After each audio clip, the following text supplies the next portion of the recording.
যখন কেউ আপনাকে বোঝে না, তখন কিন্তু ঈশ্বর উনি আপনাকে বোঝেন। যখন কেউ আমাদের বোঝেন না, তখন কিন্তু ঈশ্বর আমাদের বোঝেন। আজকের ডেটে আমার প্রিয় এই জগতের মধ্যে কেউ কাউকে বুঝতে চায় না। না তো বন্ধু, না তো বান্ধব, না তো আত্মীয় স্বজন, না তো প্রতিবেশী। কেউ কিন্তু কাউকে বোঝার চেষ্টাও করে না। এরকমই একটা সময় আজকের ডেটে এই জগতে এগিয়ে চলেছে। আর প্রত্যেককেই আমরা এই ধরনের জীবনে কিন্তু আমরা জড়িত, আর এভাবেই কিন্তু আমাদের জীবন চলছে। কিন্তু এমন অবস্থাতে আমরা কিভাবে জীবন যাপন করব? বাইবেল বলছে আমার প্রিয়, কেউ বুঝুক বা না বুঝুক, কেউ জানুক বা না জানুক, ঈশ্বর কিন্তু জানছেন, ঈশ্বর কিন্তু বুঝছেন। কেন? কারণ ঈশ্বর হচ্ছেন অন্তর্যামী। ঈশ্বর আমাদের হৃদয়ের প্রত্যেক ভাবনাকে, প্রত্যেক হৃদয় থেকে ওঠা প্রশ্নকে তিনি জানতে পারেন এবং বুঝতে পারেন।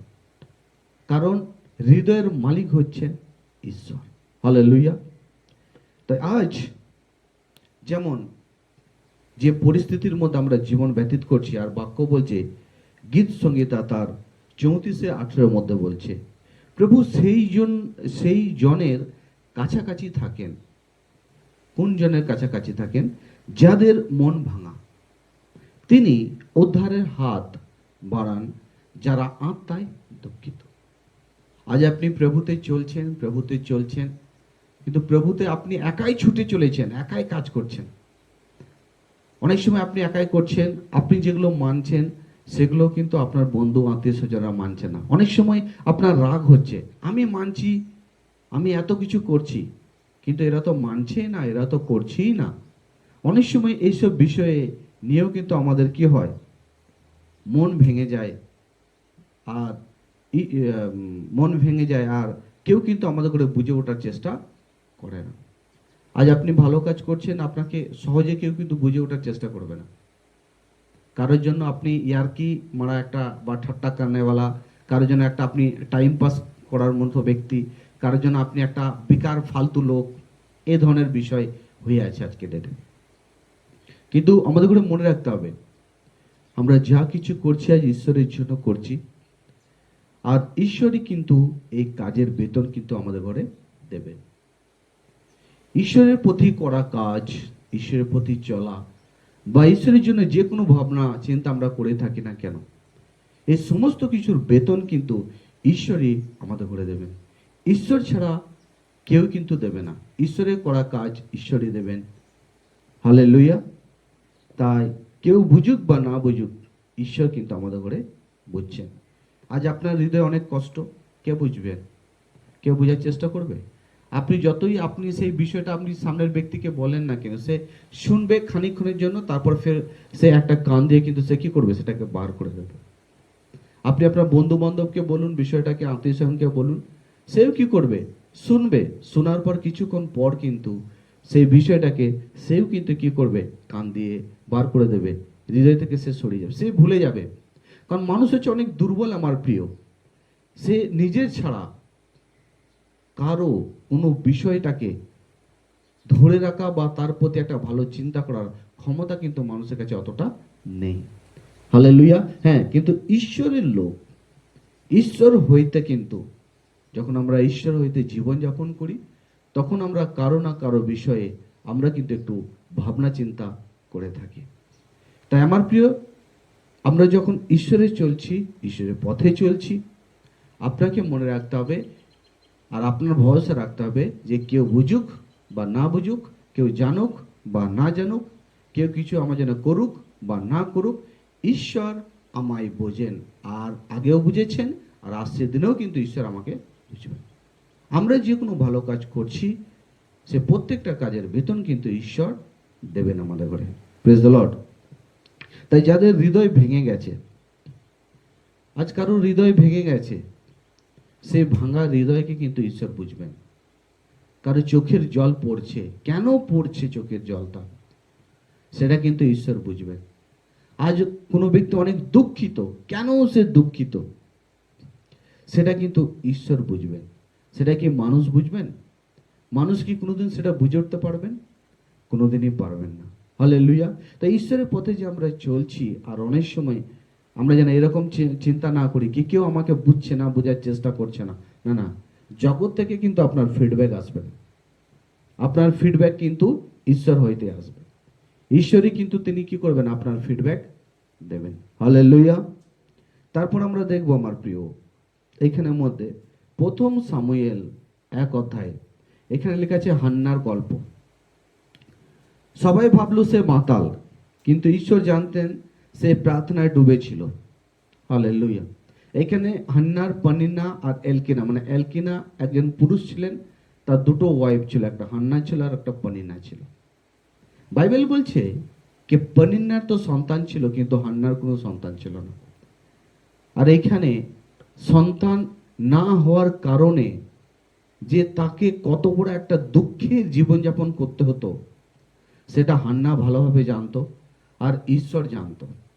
যে নারী বিবাহের পর মা হতে পারছেন না, জগৎ যে তাকে কি দৃষ্টিতে দেখে, কি নজরে দেখে, তাকে যে কত রকমের কথা শুনতে হয়, কত রকমের দুঃখের সম্মুখীন হয়ে তাকে জীবন ব্যতীত করতে হয়, সেই ব্যক্তি ছাড়া, সেই মহিলা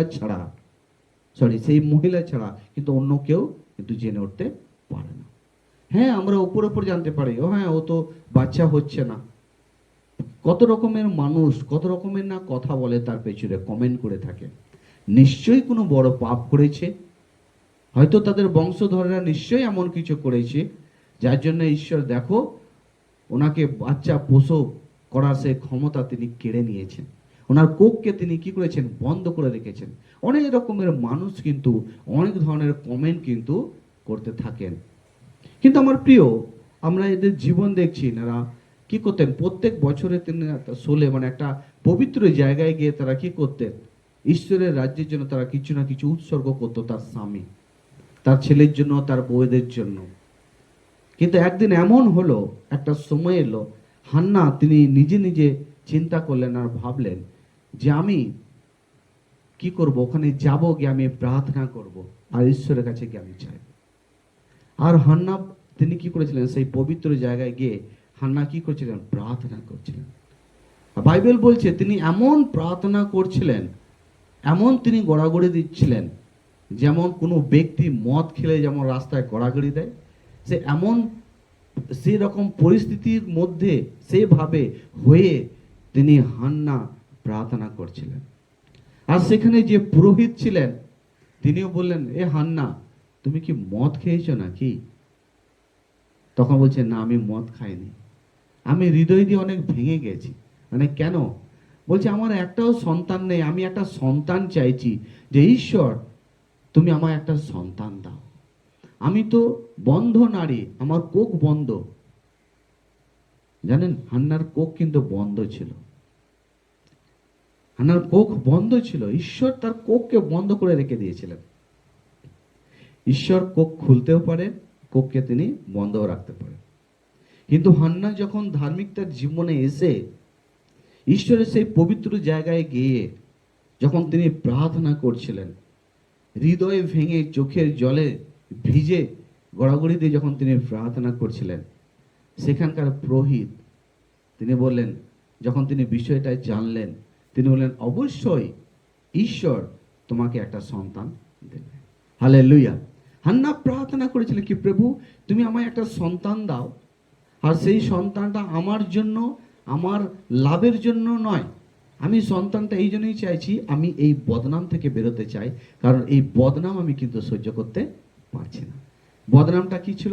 নিশ্চয়ই কোনো পাপ করেছি। এই যে মানুষ ভাবছে নিশ্চয়ই আমি কোনো পাপ করেছি বা নোংরা এমন কিছু করেছি যার কারণে আমি মা হতে পারছি না।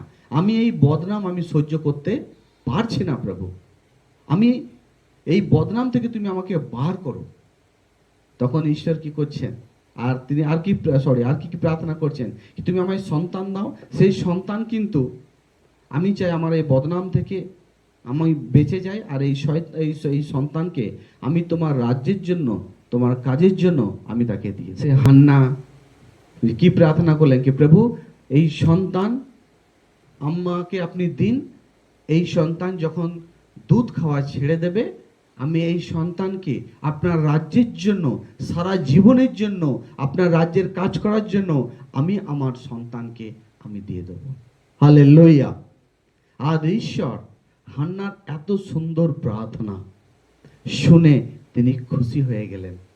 আর সেই পবিত্র স্থানে যে পুরোহিত ছিলেন তিনি হান্নাকে আশীর্বাদ করলেন, তোমার প্রার্থনার অনুসারে তোমার সঙ্গে সেটা হোক, আমেন।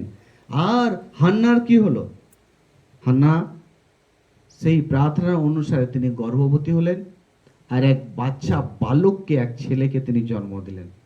আর তিনি যেভাবে ঈশ্বরের কাছে তিনি শপথ করেছিলেন প্রার্থনায়, 3 মাসের পর সেই সন্তানকে তিনি কি করলেন? সেই পবিত্র জায়গায় সেই পুরোহিতের কাছে সেই সন্তানকে তিনি দিয়ে এলেন। আর তার সেই সন্তান বড় হয়ে এক বড় ঈশ্বরের দাস তিনি হয়ে উঠলেন। হালেলুয়া। তার প্রার্থনার মধ্যে কি ছিল আমার প্রিয়? তার প্রার্থনার মধ্যে ঈশ্বরের রাজ্যের যাতে উপকার হোক, ঈশ্বরের কাজের যাতে উপকার হোক, তার প্রার্থনার মধ্যে ছিল। এই জন্যই ঈশ্বর তার প্রার্থনাকে শুনলেন। অনেক সময় আমরাও যে আমরা আজ ধার্মিকতা জীবন ব্যতীত করছি, তো আপনি আর আমি যখন ধার্মিকতা জীবন ব্যতীত করছি, আমরা জীবনযাপন করছি, তাহলে এটা কি শুধু আমাদের জন্যই না, আমরা ঈশ্বরের ইচ্ছাকে, ঈশ্বরের আদেশকে আমরা পালন করছি। আর ঈশ্বরের ইচ্ছার আদেশকে যখন আমরা পালন করছি, তখন ঈশ্বর অবশ্যই তিনি কি করবেন? আমাদের হৃদয়ের সেই দুঃখকে তিনি বুঝবেন। হালেলুয়া। কারণ আমরা ঈশ্বরের রাজ্যের জন্য বুঝছি আর চলছি, তো ঈশ্বরও তিনি আমাদের হৃদয়ের সেই যন্ত্রণাকে, সেই কান্না, সেই চোখের জলকে তিনি কি করবেন? বুঝবেন। এই জন্য বলছি আমি আমার প্রিয়, কেউ আপনাকে ভালো বুঝুক বা না বুঝুক, ঈশ্বর কিন্তু আপনাকে ভালো বুঝবেন। হালেলুয়া। কোনো সময় আপনি বা আমরা যেন এই চিন্তা না করি কি আমাকে কেউ ভালো বোঝে না। মনে রাখবেন, ঈশ্বর সব সময় আপনাকে আর আমাকে তিনি ভালো বুঝেছেন আর আগেও বুঝবেন। তিনি বলেছেন যে আমার যে পরিকল্পনা তোমাদের জীবনে, সেটা যন্ত্রণার পরিকল্পনা নয়, সেটা ফেলিয়ারের পরিকল্পনা নয়, সেটা সাকসেস পরিকল্পনা, সেটা আনন্দের পরিকল্পনা। আর অন্ত মে আর লাস্টে আমি তোমার জীবনে, তোমাদের জীবনে প্রত্যেকটা ইচ্ছাকে আমি পূরণ করব। হালেলুয়া। জয় যিশু। God bless you.